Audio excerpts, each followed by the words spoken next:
Thank you, Daniel. Oh, crikey! I'm using this because all the microphones are gone, but I'd rather be up here talking. Thanks, and what a brilliant panel we've just had. I mean, I could have listened to that all day. Because dealing with data can be a challenge. Of course it can. And the classic example here being Tesco, who when they launched, when they wrote Scoring Points, and they launched the Club Card program at first, they said that using this data was like drinking from a fire hydrant. And of course that's difficult and impossible, right? The reality I've had to deal with, though, is most loyalty program data is like this, right? And so our job in here, whether you're dealing with the fire hydrant or whether you're dealing with a dripping tap, is to make it useful and to make it relevant and to make a step change of performance for the company you're working for, which could be anything, okay? Every single company is a different place on that journey. Your job is to make it easier and better and more profitable with what you've got. And don't complain about not having data, otherwise you'll remember this conversation. It's probably pertinent here to say what we work with R-cubed on about. And the reason why we love working with R-cubed, we usually go into a typical engagement for us is going into a brand for about 6 weeks. The analogy we use is a boiler. If people come to us and say, we've got a loyalty program, if that's the boiler, then the first week we need to understand what their plumbing is and who lives in the house and what their climate is and what it's going to be used for and all that stuff. The second week is then looking how other people would implement a similar thing. Third part is then designing what they want to do. And we use R-cubed a lot because R-cubed I've used many agencies in the past, but what R-cubed get quickly is they get the data in, understand it quickly, and that first box that was presented earlier was what Kate's brilliant, getting the data and making sense of it and giving a brand early indication of where their opportunities and problems are. You guys are R-cubed are the best I've worked with on that. Fantastic. Love working with them. I love working with Kate particularly. And so, first of all, I'm going to talk about AI a bit, but it's really an excuse to tell war stories, actually. But first of all, what AI we use a lot, and I was always worried as a professional that AI would take over our job. So if you put into ChatGPT, what are the key things I need to know to launch a loyalty program? It's really good, and there's nothing wrong with these. First of all, it says you need to goal set. Fine, no one in this room would disagree with that. You need to know your customers. You need to have a value proposition. You need to have a program structure. You need to understand ease of participation. We talked about that today. We need to have a communication strategy. We talked about that today. We need to have data and collection analytics, personalization, customer engagement, a feedback loop, monitoring evaluation, and legal and compliance. And honestly, if I wrote a textbook on loyalty, that's what you'd write. And in fact, it can give you the right length and all the things you need. So fantastic technology. And I'm not slagging off at it anyway. I actually have ChatGPT open on my desktop almost all day, and I use it all the time. It's an incredible resource. But there's so much more to loyalty that I've learned. In fact, the more I do this and the more I do my job is the more I understand what it doesn't do and all the other stuff, which is what I really want to talk about today. What does ChatGPT not tell you? The first of all is that loyalty does work. Because Byron Sharp wrote a book called How Brands Grow. The reason why retail media is growing massively is largely because of the language that he uses in How Brands Grow. And it's well researched and it's well written. Unfortunately, he's got chapter 11, which says why loyalty programs don't work.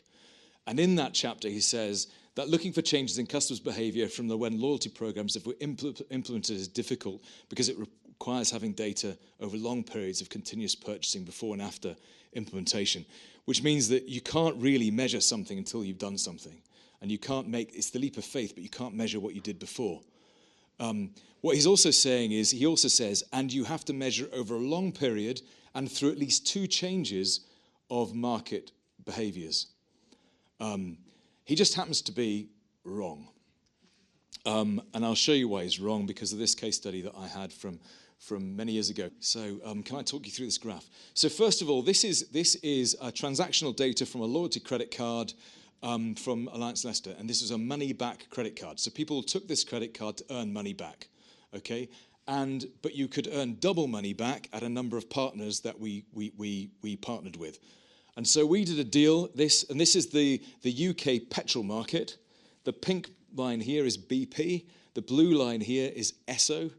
The very faint blue line, which you can't see because of the photocopy, is Shell.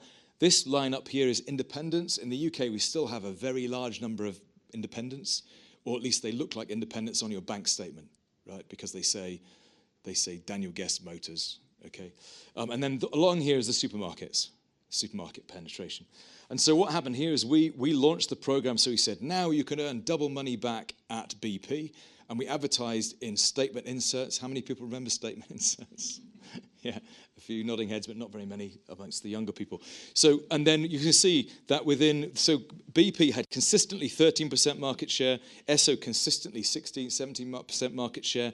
In the 6 months after we launched this program, we had 80% rise in sales and a change of market share from 15 to arguably 25%. At which point, the marketing director gets his dicky bow on and goes and enters prizes and goes out there and hopes he wins awards because of how successful this program is. But the marketing director, the finance director said, this is evidence of nothing. Okay, this is only evidence that people were stopping paying cash and starting to pay credit cards. So you've actually cost me money rather than saved me money. So I'm not believing this at all. But look at what happened to Esso. So Esso had consistent market share of 16%. And then dropped. That's the evidence that loyalty works. Not the uplift in sales at BP, that's an indication, but it's the drop in sales at BP that's the really big thing. And then Byron Sharp says it has to survive more than 2 changes in the market afterwards. So here, Esso decided to launch Price Watch, which was 2 tiger's eyes by the side of the road, which said, we're going to match the prices of the supermarkets. Okay, so they took 2p a litre off all of their prices across the whole of the country to beat the supermarkets. And look what happened. They advertised then 3 months on TV, 1, 2, 3, and you can see that it impacted BP sales. It raised their sales. But what happens when you stop advertising on TV? Went right back down to normal again. And then they thought, we're going to do it again because you might have a different result. And they did it again. And the result was the same. And so over the 3 years of this data, the one massive change in market share for this particular group was the launch of the loyalty program. I offered to show this to Byron Sharp, and he's not got back to me yet. But in some ways, he's right, okay, because he's saying that there's no way that BP changed their market share by 25%, otherwise this would be in the newspapers and it would be the greatest thing ever. This was a loyalty audience with a loyalty offer, okay? So he's right and I'm right, but we can both live with that, okay? The next is, it's not all about rewarding loyalty. It really isn't. So, because I often describe our job as monetizing Father Christmas. Father Christmas gets to give lots of things away. I give things away, but then we have to make money from it, okay? And so the first thing is there's 2 attitudes to loyalty of the world. The first is I take part in loyalty to earn vouchers which encourage me to visit more often and spend more when I do. Happy days. Okay, that's the type of customer that loyalty is aimed at and we hope engages in the program. But there's also customers that say I take part in loyalty to earn rewards on spend that I would make anyway to get a voucher that I would use to offset my future spend. That's no incremental benefit in there and that's bad behavior. Unfortunately for us, is our job as loyalty professionals is to make more of these and 2 of these because both of these behaviors exist and you can't stop them. Our job, though, is in designing programs that make sure that green wins over red. And how we do that is designing a program which has easy access, attainable rewards, inclusive recruitment, keep recruiting, encouraging redemption. So try to keep people redeeming because when they see the benefit, that's when they feel the joy and that's when they gain more engagement. A growing base, you've got to keep growing, you've got to keep moving. And focus on engagement, always engaging. And therefore you have new and potential customers predominate. And this is where Byron Sharp again is wrong because we know that stuff. That's why we want to bring new customers in. That's why Nectar have asked millions of times, do you have a Nectar card? It's because you're trying to get the new ones who have never taken it before to take it because then you're filling the sausage machine on this side. Where loyalty program doesn't work is the other one, where you have complex processes, where you have less attainable rewards, where you have selective recruitment, where you have discouraged redemption, especially when I once worked with a major retailer and they said, what do you think of our loyalty program? And I said, it looks like the finance department have had their fingers all over it. And they said, yes, that's why it doesn't work. Because discouraged redemption starts to lead to a shrinking base and a focus on cost. As soon as you're in there, the pendulum swings, and as soon as you're in there, your program will start to perform less well. You've got to keep moving forward. You've got to keep being aggressive. You've got to keep growing. And the success of program is defined on how those two things work. And it's a total balancing act. And that's why programs have to keep moving to survive. They're like sharks. They have to keep moving. The next one is there's only two things in loyalty really matter, and that's ease and value. Okay? So first of all, ease and value. It's got to be easy and it's got to be valuable. And that we talked about, who was talking about earlier about the contract with customers, is you can make it more difficult, but then it's got to be more valuable. It's a balance.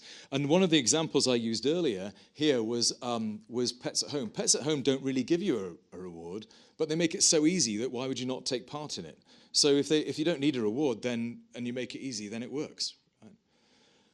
And then all the other thing, and that gives confidence, which then you can move into all the other lovely stuff that they love to talk about at conferences, which is surprise and delight, gamification, all that other lovely stuff you hear. But that only really works if you've got the first thing right, which is ease and value. Which means there's nothing wrong with a stamp card. I've had this discussion many, many times, and there really isn't anything wrong with a coffee shop having a stamp card. It does all of those things.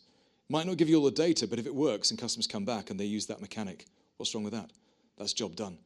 Have fun in loyalty. God, for God's sake, we're full of boring stuff in the world, so be a bit more interesting and a bit more engaging. And finally, it's not about knowledge. We talk, especially for this room, we can science the hell out of everything. There's probably more degrees in this room than there's certainly probably twice as much. There's probably at least more than 1 degree per person in this room. That's not necessarily the point, okay? Because it's really about saying how you apply that knowledge effectively to the company you're working for, the brand you're working for, and where they are on that journey is what's really, really important. And ChatGPT and AI will never tell you that.